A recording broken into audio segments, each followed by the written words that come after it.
Olá, eu sou Samuel Barreto e venho aqui para ministrar essa disciplina maravilhosa com vocês, a turma de Pedagogia 9.2. E como já sou da casa, professor que já ministrei disciplina em várias outras turmas de pedagogia, mas ainda não tinha ministrado nessa. Eu tenho formação em letras, história, e sou mestrando em ciência da educação. Tenho pós-graduação que me habilita para ensinar o ensino fundamental menor, maior, médio e superior, principalmente nas áreas pedagógicas. Portanto, nós estamos aqui para falar da disciplina História da Educação Brasileira. Nós, inicialmente, estamos tendo essa aula aqui dia 5, hoje, dia 5 de junho de 2020, mas a gente pode perfeitamente, depois que a turma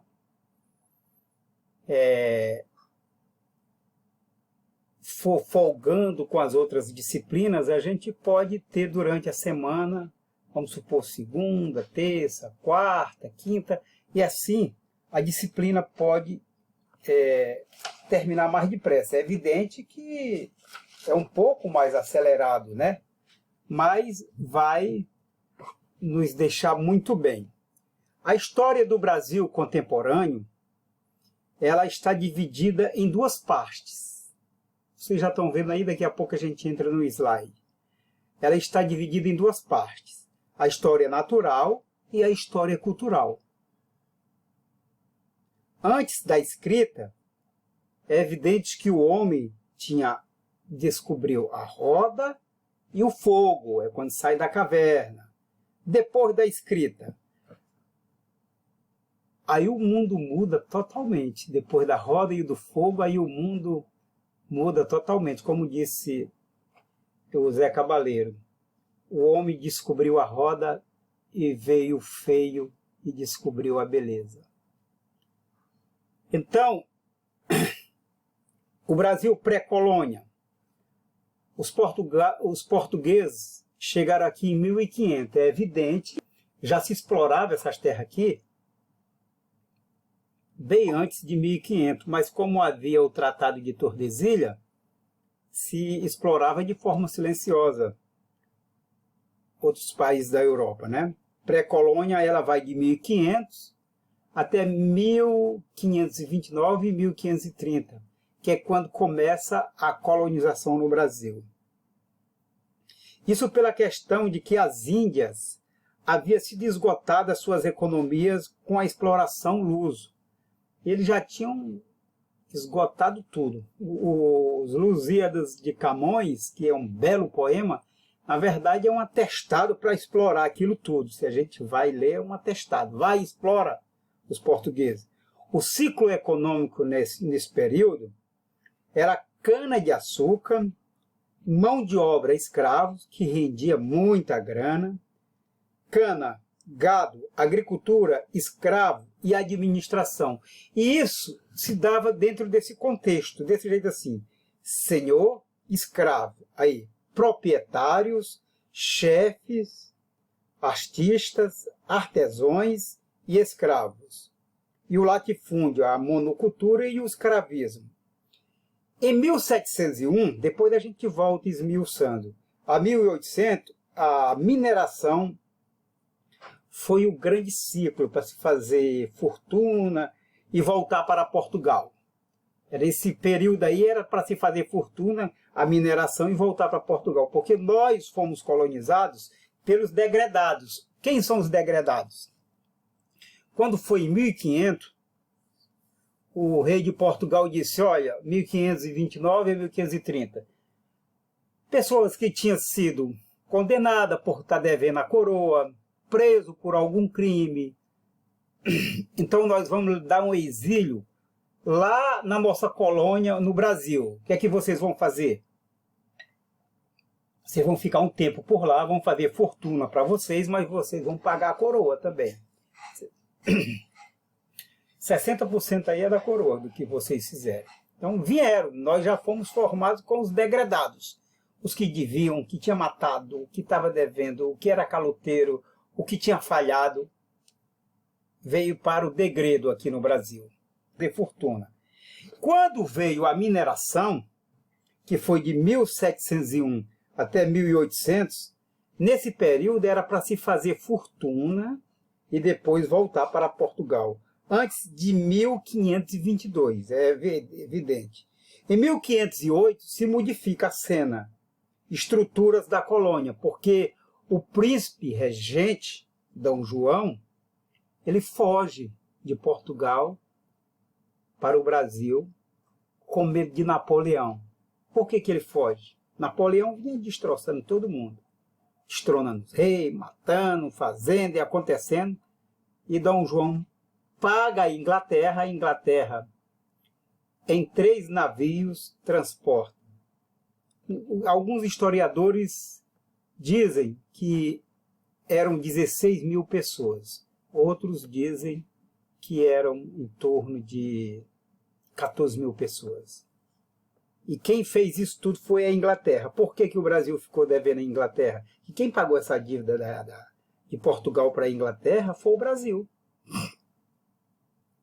Foi o Brasil que teve que pagar até tempos depois, já aqui na República e no governo Lula, exatamente, no governo Lula que se terminou de pagar. Quando o príncipe chega, ele muda toda a estrutura. Você tinha uma casa boa, deu a propriedade e ponha-se na rua, vá. E essa força da coroa durou até 1889, quando cai, né? A nossa primeira Constituição, ela vem em 1823. Primeira Constituição em 1823, 1824. Primeira Constituição, que é a da mandioca. Para poder votar, qualquer pessoa tinha que ter X de arrobas de mandiocas. Você tinha X de arroba de mandioca, aí você votaria. Mandioca de 1823 e a de 1824 é a outorgada. Ela é criada em 1823, mas só é outorgada em 1824.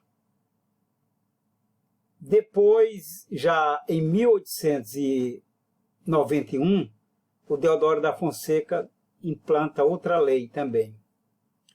Em 1934, o Vargas também coloca outra, mas em 1837 ele vai mudar. Então a gente vai pegar a outorgada de 1924, a Constituição, a de 1891, que é com Deodoro, a de 1834, o absolutismo de Vargas, e a de 1937, que é o Estado Novo, que é o golpe que Vargas dá.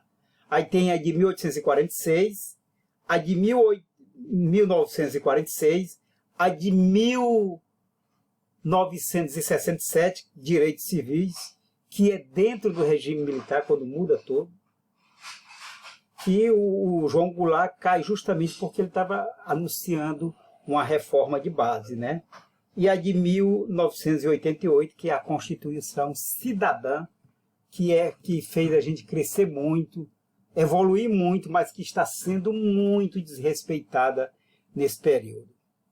O primeiro reinado, voltando agora, como nossa aula é atemporal, o primeiro reinado, ele vai durar de 7 de setembro de 1822 a 7 de abril de 1831. Então, o primeiro reinado é de 1822, 7 de setembro de 1822, porque independência, morte, isso daí.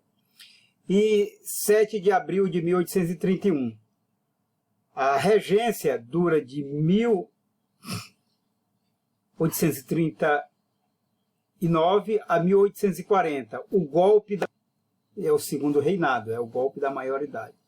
Que o Dom Pedro II nem tinha maioridade, deram o golpe lá. A regência trina permanente de 1831 a 1835. A regência de Feijó, de 1835 a 1837. A regência Una de Araújo Lima, 1837 a 1840. E o golpe da maioridade. O segundo reinado, ele dura de 1840 até 1889, que é quando é deposto, quando sai o Dom Pedro II e entra o Marechal Deodoro da Fonseca. A primeira república é a da espada, que é a de Deodoro da Fonseca, 1889 a 1889. Deodoro e Floriano Peixoto dividiram esse mandato. Ganhou território nesse período aí. A República Velha, com oligarquias que eles foram fazendo, muitas guerras, muita fome, muita coisa que havia. Em